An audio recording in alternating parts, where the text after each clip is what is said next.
Hi, my name is Gina Mayo, and today I'm going to be talking to you about the easy ways that you can provide a music education right in your very own home.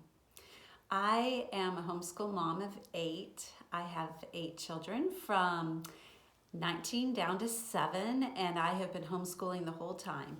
I'm also a musician, and I went to college for music education. I'm K through 12 certified, vocal emphasis, and then I went and got a master's in vocal pedagogy, which is how to teach voice lessons. After that, I taught for 3 years in a junior high school choir, and then taught for a couple of years in an elementary music classroom. And it was so much fun. And then I had my first child, and I continued teaching music. I switched at that point to doing early childhood music and movement courses at home. And I taught from babies up through about age 7. And I have continued teaching the preschool classes to this very day. I've been teaching at our homeschool co-op. And then I have expanded to teaching some musical theater classes and being a music director of musicals. So in addition to all of that, I wanted to find a way for all moms to be able to provide a music education for their kids at home. And so I started a website called musicinourhomeschool.com. And from there, I started providing music courses, online courses. And so today I'm going to talk about how you can use all these wonderful resources out there. And some are on the internet, and some are books, and some are instruments that you can use to provide music education just on your own in your very own home. And so let's get started. What I wanted to do was go age by age, like start with babies and go all the way up through high schoolers, and tell you what the best things to do are for each age group. All right, so for babies, what should you do for music for babies? Well, the best thing you probably already know is to sing to them. It doesn't matter if you feel like you're a good singer or not. Sing to your babies when they're little. I began by singing lullabies to my kids, or the song Jesus Loves Me, every time I put them down for a nap. For my babies and my toddlers, I would try to sing the same song so that they would get used to it as part of their routine and help them to settle into sleeping. And I also did some wonderful things like making sure that I sang some lullabies that I didn't know before. I learned them and could sing those to my kids, songs that maybe you've heard, maybe you haven't. All the Pretty Little Horses, or Hush Little Baby, Don't Say a Word, Mama's Gonna Buy You a Mockingbird, those kinds of lullabies. So I would encourage you to learn those when you have babies and sing those wonderful songs to them. Now, as children move up into the toddler age, you can start doing more active work. They love to move. You know how those toddlers are, always walking around. And so it's great to pick up your toddlers and dance with them. Just put on some wonderful music that you enjoy. It could be music from the radio, or it could be classical music, that's dancing type of music, and dance around with your babies and your toddlers and let them feel the rhythm in your body and how it goes with the music. Another wonderful thing to do with toddlers is finger plays. You probably know some of those, but you can look them up online. There's some great fun ones. You can even find videos on YouTube if you don't know actually how to use your fingers to act them out. Maybe one you've heard of is the 5 Little Freckled Frogs. 5 little freckled frogs sat on a speckled log, eating some most delicious bugs. And then you go 5, and then there's 4, and then there's 3, and then there's 2, and then there's 1. And so they're also learning numbers as they're learning the songs and using their hands to act it out. And that gives them some really good fine motor skills as they're beginning to get their hands moving to begin writing as they get older. For preschoolers, you're going to add even more. You want to, especially when they're in preschool, start teaching them the great traditional songs that are just wonderful folk songs of your country. Maybe you're from America like me or England, and a lot of those songs are just really great in our culture. And I have a course called, well, there's one for preschoolers, but there's also one called folk songs that all kids should know. And so check that out, because you'll probably learn some songs you didn't know before. And we want our kids to continue to learn these so that they have not lost this wonderful part of our culture and music. A great thing to do as preschoolers is to grab a scarf like this and have them dance and swing the scarf around as they're dancing with the music. This gets them to use their body more and to spread out with their arms. Make sure they're doing both hands and crossing midline. That's great for their brain development as well. And so scarves are really fun. This is something you can pick up pretty easily. And another thing you'll want to do with your preschoolers is to have them play some simple instruments. Something as simple as an egg shaker. You can buy one that's a real one like this, or you can make them with Easter eggs and putting beans or rice or something inside. Another fun thing to get are some rhythm sticks, so they can practice playing along with the music or doing fun activities like this, or finding unique ways to play them. So rhythm sticks are great for preschoolers. You also might want to pick up some kind of hand drum. This is one that I have that they can play, rub, scratch, all kinds of different explorations of sound there. But again, these are something that you can just use a pot and a wooden spoon, something you have at home if you don't want to actually purchase a drum. Once your kids get into elementary school, I really encourage you to do a few more things to help them grow in their musical education. You want to have them start practicing singing on pitch. So one thing I like to do with my kids is hum a couple of patterns and then have them echo it back to me. Like I'll go, bum, bum, bum. And then the kid can echo back, bum, bum, bum. And if you find that they're not getting their voice up high enough, then start a little lower, bum, bum, bum. And then maybe they'll match there, and then just keep pushing it up. Because some kids just have a hard time getting up into their head voice and realizing that that's where their singing voice is. Some adults do that too, and we don't want you to keep it low. We want you to get up high, and that's where you can match the pitch better.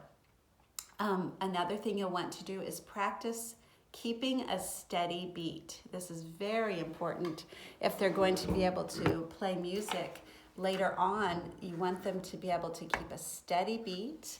And so one thing you can do with a hand drum and a stick is just play along with the music and try to keep a steady beat. And sometimes you'll go double time like that. So that is great to do with elementary age students. Elementary age kids also need to start learning the great composers of the world.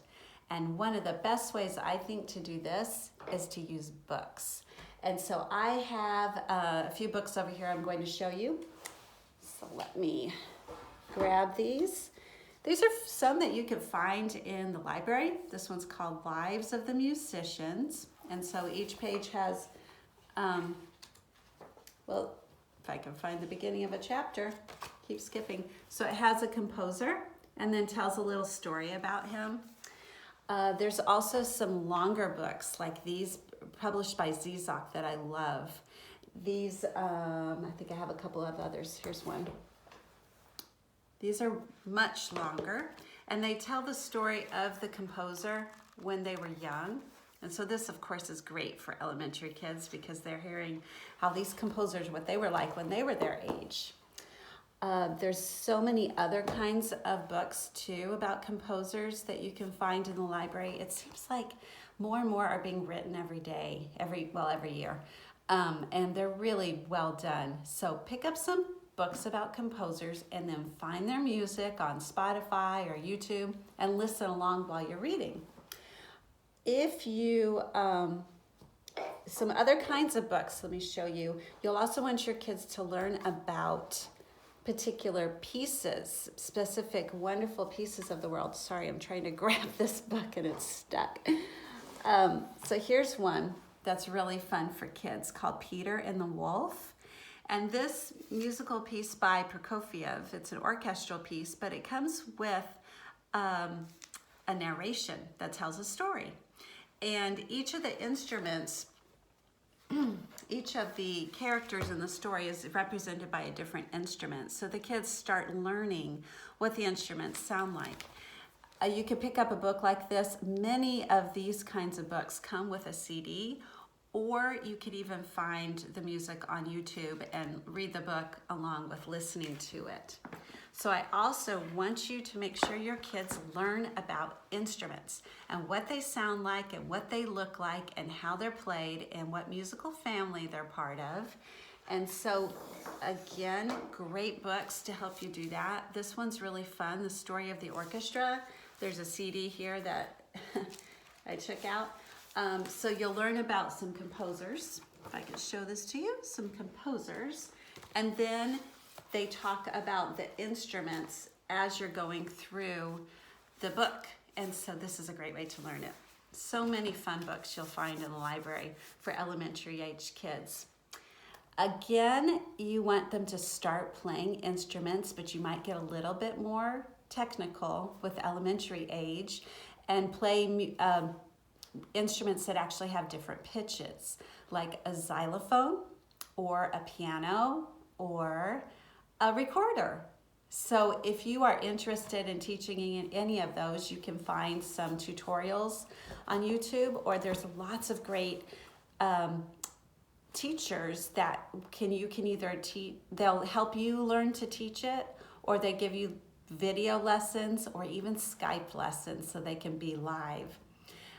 If you go to my website, musicinourhomeschool.com/recommendations, you'll find all kinds of different things that I recommend, different teachers, different curricula, different books that will help you do all these different things with your kids at home.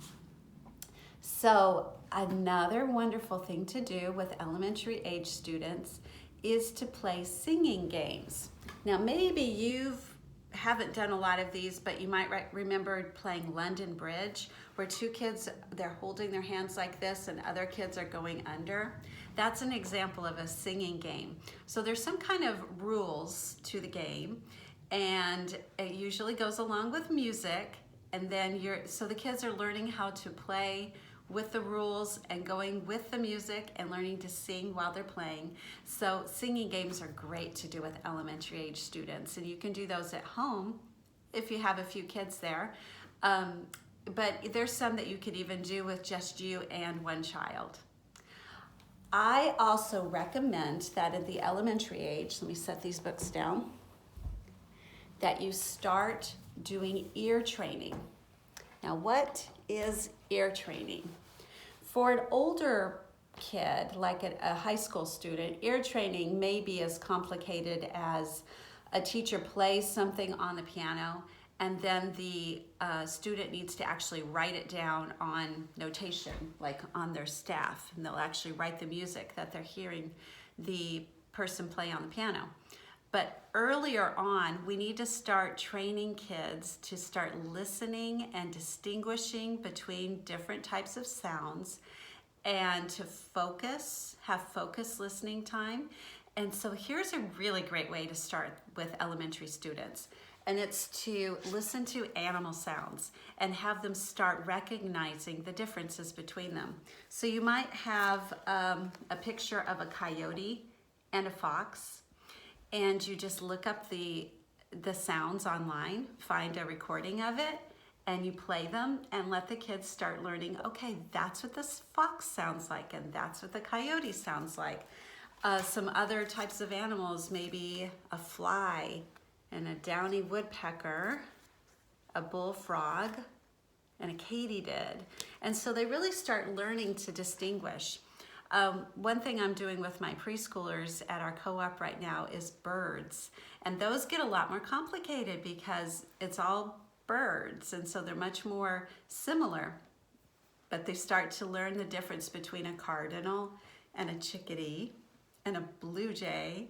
And so it's really great to get them to start training their ears to hear very carefully what is going on. And then you can move on to something a little bit more complicated, like playing bum bum and bum bum, and then asking the student, did I play the same pattern or a different pattern? And then later on you can do something like bum bum bum. Did those notes go up or did they go down? And so that's beginning ear training that you would do in elementary school.